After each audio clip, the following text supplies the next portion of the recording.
नमस्कार मेरे दोस्तों। मेरा नाम है शुभ्रांश और आज मैं उपस्थित हूँ आपके बीच में एक कहानी लेकर।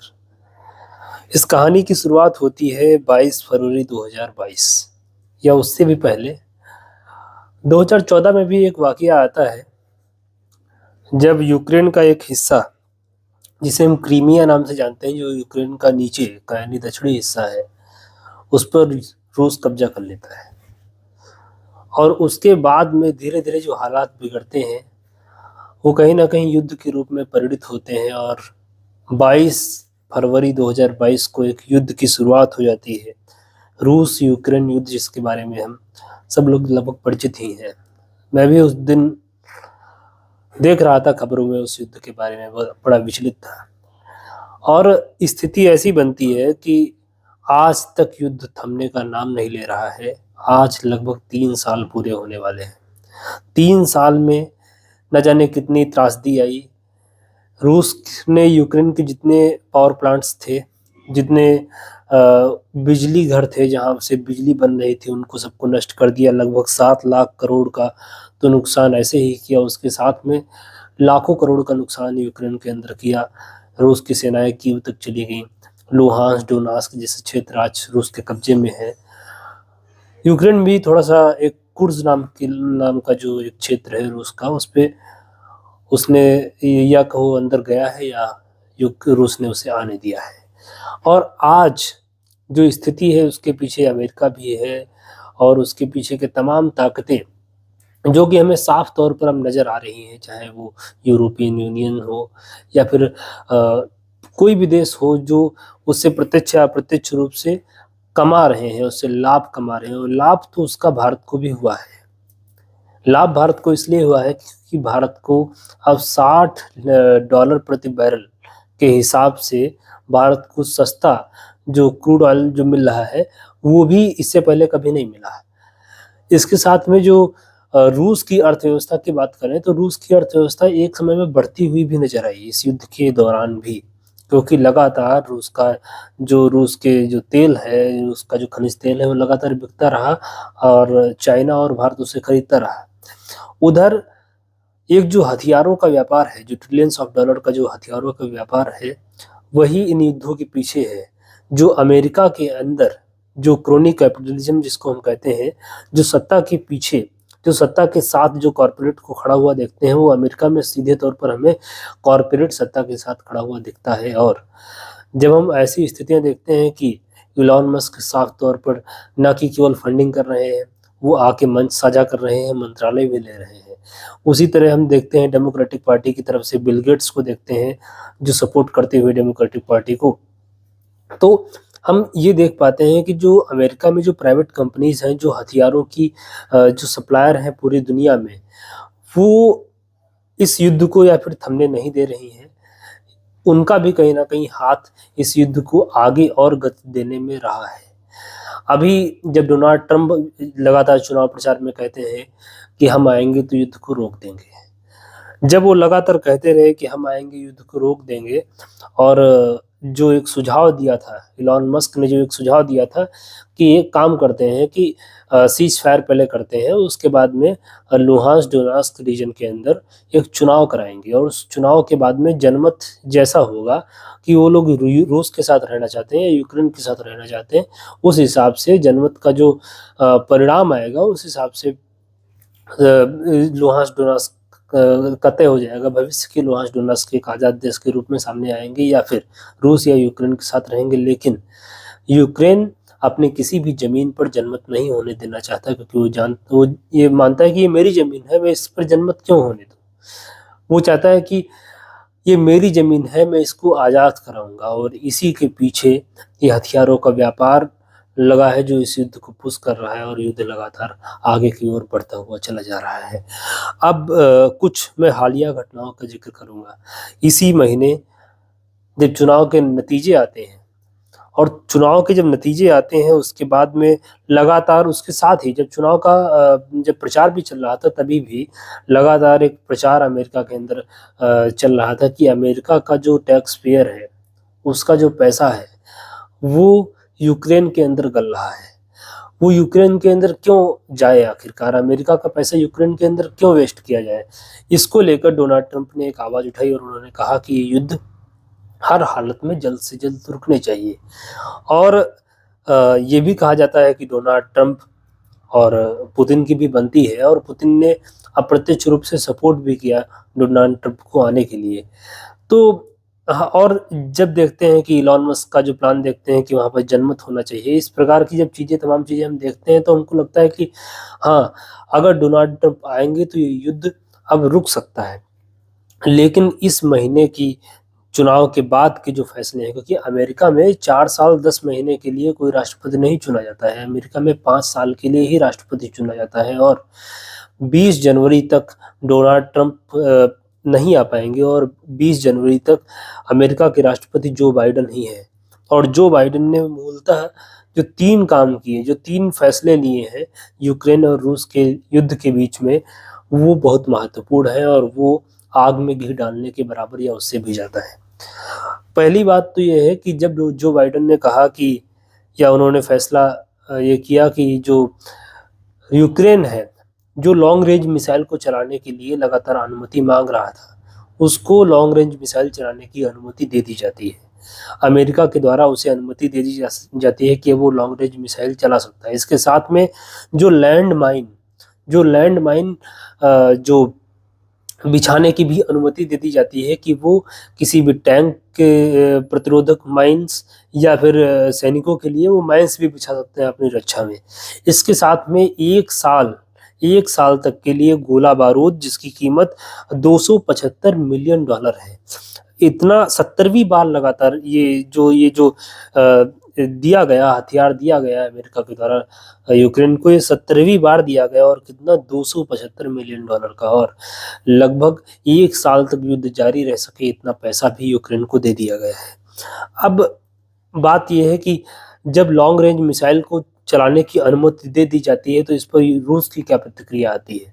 रूस ने पहले भी कहा था, क्योंकि लॉन्ग रेंज मिसाइल चलाने की अनुमति तो अभी दी गई है, लेकिन जो लॉन्ग रेंज मिसाइल यानी 300 किलोमीटर के रेंज तक मार करने वाली मिसाइल्स को चलाने की अनुमति अभी दी गई है, लेकिन यूके और फ्रांस और अमेरिका के द्वारा वो मिसाइल्स यूक्रेन को पहले ही दी जा चुकी थी, लेकिन उसमें कहा गया था कि आप अपने देश के अंदर ही अपनी रक्षा के लिए ही एक डिफेंस के तौर पर ही इसका इस्तेमाल करेंगे, ऑफेंस के तौर पर इसका इस्तेमाल नहीं करेंगे। और वहीं जो व्लादिमीर जेलेंस्की हैं, वो लगातार कह रहे थे कि हमें रूस के अंदर उसके जो हथियार हैं, उसके हथियारों के जो जखीरे हैं, वहाँ पर हमला करना है, और इसके चलते वो लगातार अनुमति मांग रहे थे कि नहीं, हमको इसको रूस के अंदर प्रयोग करना है, उनके हथियारों के जखीरों को ख़त्म करना है, उनके डिफेंस के जो जहाँ पर क्षेत्र है वहाँ पर इनको चलाना है। तो एक तरफ पुतिन लगातार कह रहे थे कि अगर रूस पर लॉन्ग रेंज मिसाइल का हमला होता है, यानी अगर रूस के अंदर तक कोई मिसाइल आकर गिरती है, तो जिस देश की मिसाइल वह होगी, उस देश का रूस पर हमला माना जाएगा, और ये माना जाएगा कि अगर वो नाटो देश है तो ये माना जाएगा कि अब नाटो ने ही रूस पर हमला कर दिया गया है, और अब ये यूक्रेन वर्सेस रसिया नहीं, नाटो वर्सेस रसिया हो जाएगा। ये लगातार कह रहे थे या फिर धमका रहे थे पुतिन। अब जैसे ही ये अनुमति मिलती है, उसके बाद का घटनाक्रम ये होता है कि जो न्यूक्लियर डॉक्ट्राइन होती है रूस की, उसमें परिवर्तन कर दिया जाता है रूस के द्वारा। परिवर्तन क्या होता है कि रूस, जैसे भारत की जो न्यूक्लियर डॉक्ट्राइन है, उसमें लिखा है कि हम नो फर्स्ट यूज, हम पहले प्रयोग नहीं करेंगे उसका, जब हमारे पर कोई प्रयोग करेगा तभी हम प्रयोग करेंगे। वैसे ही रूस की जो न्यूक्लियर डॉक्ट्राइन है, उसमें सोवियत रूस के समय से ही उसमें ये लिखा है कि हम तभी हम उस पर ही इसका प्रयोग करेंगे, उस देश पर ही न्यूक्लियर हथियारों का प्रयोग करेंगे जो देश वास्तव में न्यूक्लियर पावर्ड है।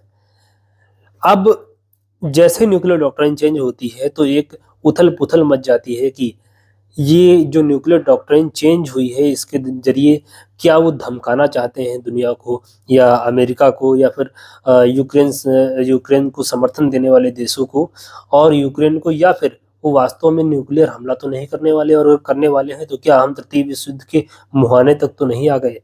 उसके साथ में एक और काम होता है कि जो बंकर्स होते हैं, जो रेडिएशन रोधी जो बंकर्स होते हैं, जिनके अंदर न्यूक्लियर बम का रेडिएशन नहीं जा सकता, उन बंकर्स को लगातार डिपॉजिट किया जाता है रूस के अंदर, जो सीमाई क्षेत्र यूक्रेन से जुड़े हुए हैं।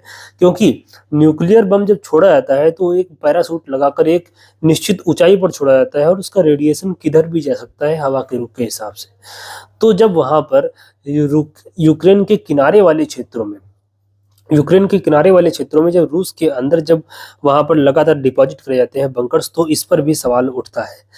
और आज की खबर है, आज 21 नवंबर 2024 है, और आज की खबर है कि आईसीबीएम मिसाइल जो मात्र कुछ ही देशों के पास है, या कहें कि जितने न्यूक्लियर पावर्ड देश हैं उनमें से पाकिस्तान छोड़ के सबके पास है, लेकिन 5 से 7 देशों के पास ही है। और जो आईसीबीएम का जिसका नाम है इंटर कॉन्टिनेंटल बैलिस्टिक मिसाइल, मतलब एक सब कॉन्टिनेंट से दूसरे सब कॉन्टिनेंट में मार करने वाली मिसाइल, मतलब भारत से अमेरिका तक मार करने वाली मिसाइल, उसका प्रयोग रसिया ने कर दिया है विदाउट वारहेड। उसमें कोई वारहेड नहीं था, विदाउट वारहेड उस मिसाइल को चलाया गया रूस। और उसके बाद व्लादिमीर जेलेंस्की निकल के आते हैं और कहते हैं हम डट के सामना करेंगे और ये जो हो रहा है गलत हो रहा है, रूस हमें डराने की कोशिश कर रहा है। जब आईसीबीएम का प्रयोग होता है, और आईसीबीएम का प्रयोग दुनिया में पहली बार हुआ है। आईसीबीएम वो मिसाइल है जिसका प्रयोग न्यूक्लियर जो वारहेड को ले जाने के लिए, न्यूक्लियर वारहेड के लिए किया जाता है। और आईसीबीएम 9000 किलोमीटर तक की मारक क्षमता वाली मिसाइल होती है, और मात्र कुछ ही देशों के पास आईसीबीएम है। इंडिया के पास है, चाइना के पास है, रसिया के पास है, फ्रांस के पास है, इसके साथ साथ यूके के पास है, उत्तर कोरिया के पास है, और अमेरिका के पास है। इनके अलावा आईसीबीएम मिसाइल किसी के पास नहीं है। और हाँ, एक देश छोड़कर इजराइल के पास आईसीबीएम मिसाइल है। अब आईसीबीएम मिसाइल का जब प्रयोग किया जाता है, और 700 किलोमीटर की दूरी के लिए ही, केवल अस्त्रखान जो जगह है, अस्त्रखान नाम की जगह जो रूस के अंदर है, वहां से जो डिनप्रो जगह है, डिनप्रो में उसको छोड़ा जाता है। और डिनप्रो है यूक्रेन के अंदर, 700 किलोमीटर की दूरी है। और बिना वारहेड के आईसीबीएम मिसाइल का प्रयोग करना कहीं ना कहीं दुनिया को डराने के लिए रसिया का ये प्रयोग है कि हम हमला भी कर सकते हैं, न्यूक्लियर हमला भी कर सकते हैं, और हमारे पास वो क्षमताएं भी हैं कि हम कहीं भी हमला कर सकते हैं।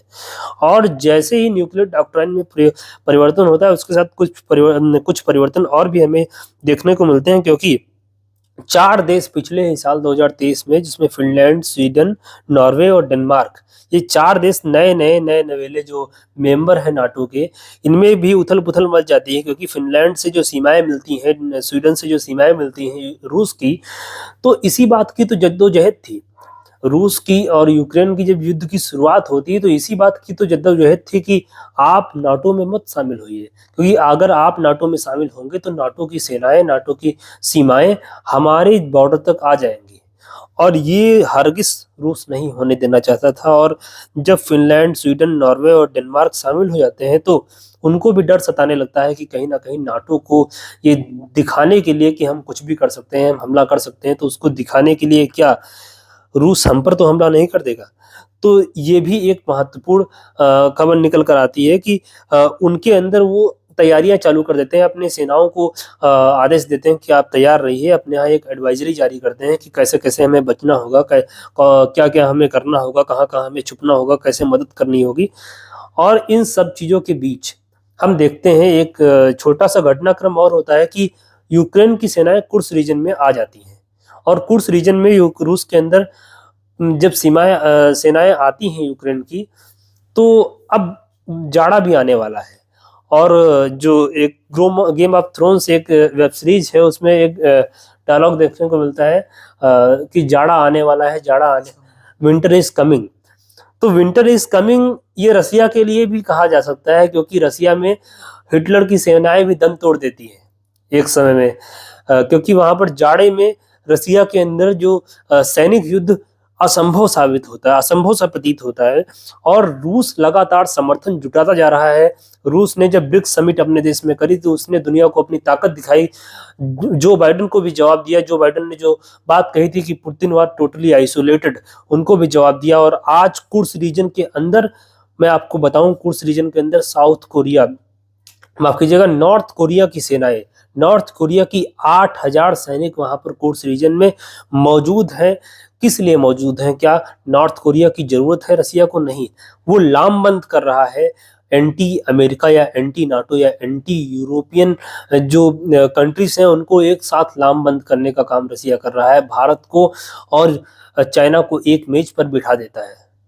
इसके साथ साथ जब उत्तर कोरिया की बात होती है, इसके साथ साथ तमाम जो देश है, या ईरान को शामिल करना हो, या फिर इसके साथ साथ इजिप्ट को शामिल करना हो, ब्रिक्स प्लस कर देना हो, न्यू डेवलपमेंट बैंक का को बनाकर जो है, जो ग्लोबल साउथ के देश यानी पिछड़े हुए देश हैं उनको अपनी तरफ आकर्षित करना हो, तमाम प्रयास हमें दिख रहे हैं कि रूस किस प्रकार से अपनी अपनी को ना कि एक जो रूस को दबा हुआ हम लोग पा रहे थे। 16,000 सैंक्शंस रूस पर आज के डेट में है। रूस को हम दबा हुआ पा रहे थे, लेकिन रूस हमें अब दुनिया को दिखा रहा है कि हम मजबूती के साथ खड़े होंगे और बिना वेस्ट की सहायता लिए खड़े होंगे।